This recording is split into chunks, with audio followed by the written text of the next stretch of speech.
Gernika Lumoko udalak bidebusaren gaueko zerbitzua jarriko du martxan Andramari eta San Roke jaietan. Irati Martinez Agirrezabala berdintasun eta herritarren partaidetzarako zinegotziak adierazi duenez, jaietan jende asko irtetzen da eta garraio publiko erabiltzea ezinbestekoa da euren etxetara ibilbide segurua bermatuz. Gainera, 2019an izan genuen lehen esperientzia oso ona izan zen eta horregaitik ekimenarekin jarraitzea erabaki dugu. Horixe Irati Martinez Agirrezabalak esandakoa. Horrela, udalak zerbitzu hau gaitu du abuztuaren 13tik aurrera, 18 artea. Gaueko 10etatik 6etara, goizaldeko 6etara jardungo du zerbitzuak. Orduro izango da zerbitzua. Halaber, geralekuak eskatu ahal izango dira bidaiariek hala eskatzen dutenean, bizilekutik edo joan nahi duten lekutik gertuen gera daitezen. Zerbitzu horrek emakumeen errealitatea kontutan hartzen du. Izan ere, taldean doazenean horrelako erasoak gertatzea zailagoa da, horixe Agirrezabalaren esana. Horrela, tarteko geldialdi bat egin nahi duten pertsonek aldez aurretik jakinaraziko diote gidariari zein lekutan jaitzi nahi duen. Horrela, adierazitako premian oinarrituta eta puntuak erabiltzailearen bide segurtasunerako arriskurik ez dakarrela kontuan hartuta aukeratuko da puntua.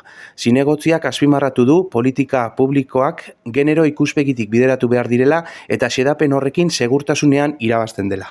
Hala ere, ibilbideak eta ordutegiak udalaren webgunean eta udalaren sare sozialetan egongo dira eskuragarri, Twitter, Facebook eta Instagramen.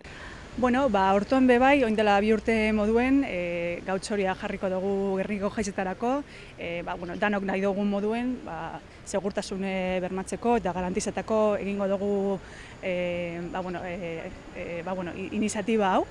Eta udaletxeko sarien eta sare sozialetan bebai jarriko dugu ordutegizek, puntuek, nondik pasatuko den autobuse, baina jakin deizuen ja, gabeko 10etatik, gozeko 6etara aukingo dugu, gautxoria, Gernikako jaize guztizetan.